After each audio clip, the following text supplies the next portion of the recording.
En esta oportunidad hablaremos del metabolismo de nucleótidos y específicamente de la síntesis de novo de purinas. Pese a que los seres humanos consumen una dieta con alto contenido de nucleoproteínas, tanto las purinas como las pirimidinas no se incorporan de modo directo a los ácidos nucleicos de nuestras células. De hecho, los ácidos nucleicos presentes en las nucleoproteínas se degradan en el tracto digestivo en el proceso de digestión.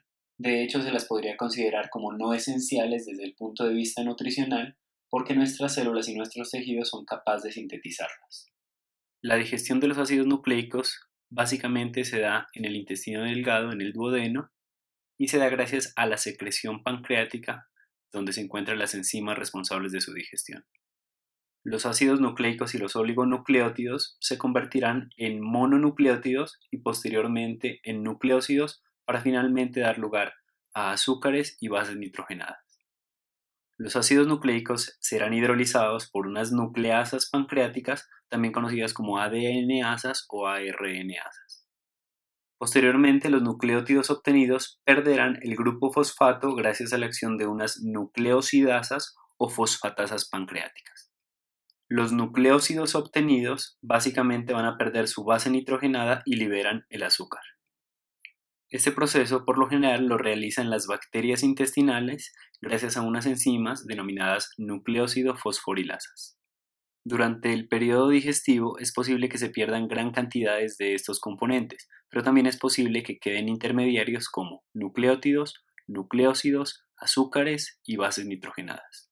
Después del proceso digestivo, es posible que algunos de estos intermediarios metabólicos sean absorbidos en el epitelio intestinal y pasen a la circulación sistémica. Cuando estos intermediarios llegan a los tejidos, como por ejemplo el hígado, son sujetos a reacciones de recuperación, en donde las bases nitrogenadas sufren procesos de fosforribosilación de purinas, mientras que los nucleósidos sufren procesos de fosforilación, y de esta forma se regeneran los nucleótidos obtenidos. Son muy pocos los nucleótidos que se obtienen directamente de la dieta. En otro video podremos hablar de las reacciones de recuperación de bases nitrogenadas. Como mencionamos previamente, las purinas y las pirimidinas no son nutricionalmente esenciales, puesto que nuestro cuerpo es capaz de sintetizar tanto los ácidos nucleicos como todos los nucleótidos. Además, es capaz de sintetizar NAD y coenzima A clave para el metabolismo energético. La biosíntesis de las bases nitrogenadas está completamente regulada mediante un proceso de disponibilidad de sustratos y además mediante un proceso de regulación alostérica. La biosíntesis de purinas y de pirimidinas a partir de sustratos anfibólicos cumple una serie de etapas y el producto final genera procesos de regulación alostérica, básicamente procesos de inhibición alostérica. De esta forma, las células y los tejidos se aseguran de sintetizar las cantidades apropiadas dependiendo de las demandas fisiológicas. Por ejemplo, si la célula está en división celular, su síntesis aumentaría. La síntesis de purina a partir de intermediarios anfibólicos se denomina síntesis de novo, y estos intermediarios metabólicos son básicamente aminoácidos como la glutamina, el ácido aspartico o la glicina y moléculas monocarbonadas de folatos.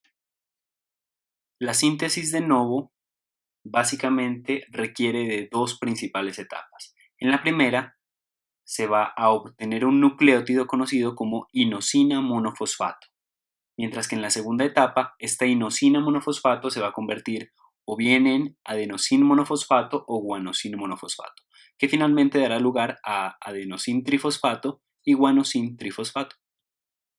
Las reacciones implicadas en la síntesis de novo de purinas en bacterias se realizan de forma independiente, gracias a enzimas individuales, mientras que en organismos eucarióticos existen complejos multienzimáticos con actividad mixta.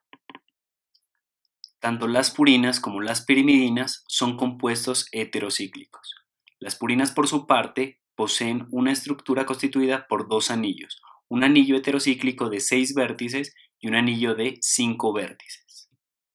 Esta es la nomenclatura que se utiliza para diferenciarlos de la ribosa o la desoxirribosa. Los componentes del anillo son proporcionados por sustratos anfibólicos. Por ejemplo, el nitrógeno 9 es proporcionado por el grupo amido del aminoácido glutamina, mientras que el carbono 4, 5 y nitrógeno 7 es proporcionado por el aminoácido glicina. Por otra parte, el carbono 8 es obtenido a partir de una forma de folato conocida como N5N10 metenil tetrahidrofolato.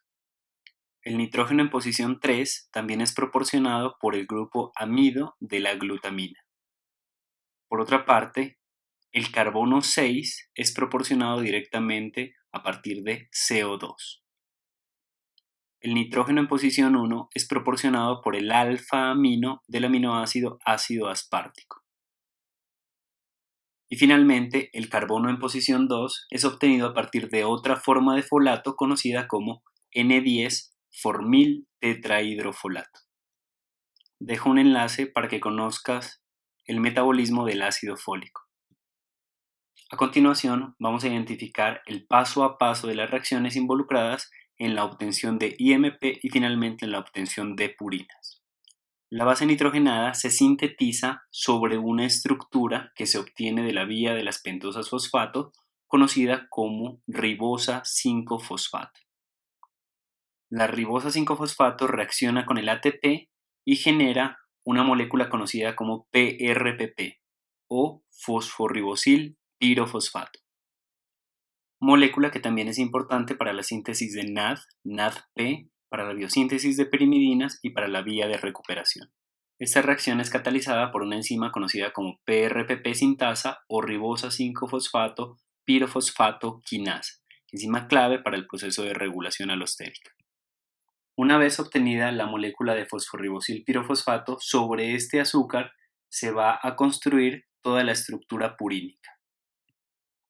La molécula de fosforribosil pirofosfato sustituye el grupo pirofosfato por el grupo amido presente en la cadena lateral del aminoácido glutamina y de esta forma adquiere el nitrógeno en posición 9, convirtiendo la glutamina en ácido glutámico. La molécula obtenida de esta reacción se denomina 5-fosfo-beta-D-ribosilamina y la enzima responsable de catalizar esta reacción se conoce como fosforribosil pirofosfato glutamil amidotransferasa. Hasta este punto se cuenta tan solo con el nitrógeno en posición 9 de la base purínica. La molécula de 5-fosfo-beta-D-ribosilamina reacciona nuevamente con una molécula de ATP en presencia de magnesio y es capaz de unirse con un aminoácido conocido como glicina. La molécula de glicina se une completamente al grupo amino presente en la molécula de azúcar. La glicina, por su parte, proporciona entonces el carbono 4, el carbono 5 y el nitrógeno 7 del anillo purínico, formando una molécula conocida como glicinamida ribosil 5-fosfato. Esta reacción es catalizada por una enzima conocida como fosforribosil glicinamida transferasa.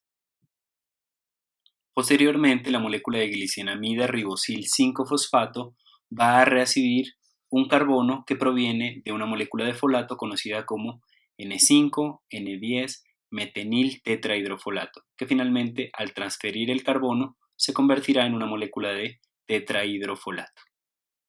La molécula de N5N10 metenil tetrahidrofolato proporcionará el carbono 8. De esta forma, genera formilglicinamida ribosil 5-fosfato, reacción catalizada por una enzima conocida como formiltransferasa. Antes de la ciclación del anillo de 5 vértices, se procede a la adición del nitrógeno en posición 3. Al igual que la reacción anterior, la molécula de glutamina proporciona el nitrógeno de su cadena lateral, convirtiéndose en una molécula de ácido glutámico, reacción que requiere presencia de ATP y magnesio, obteniéndose en esta etapa una molécula conocida como formilglicinamidina ribosil 5-fosfato. Reacción catalizada por la enzima formilglicinamidina ribosil 5-fosfato sintetasa. En este punto se genera una reacción de condensación entre el carbono 8 y el nitrógeno en posición 9, liberándose una molécula de agua. Esta reacción también depende de ATP y de magnesio para funcionar. Al finalizar esta reacción se obtiene una molécula conocida como aminoimidazol ribosil 5-fosfato. La enzima responsable de ciclar el anillo de 5 vértices corresponde a la enzima denominada aminoimidazol ribosil 5-fosfato sintetasa.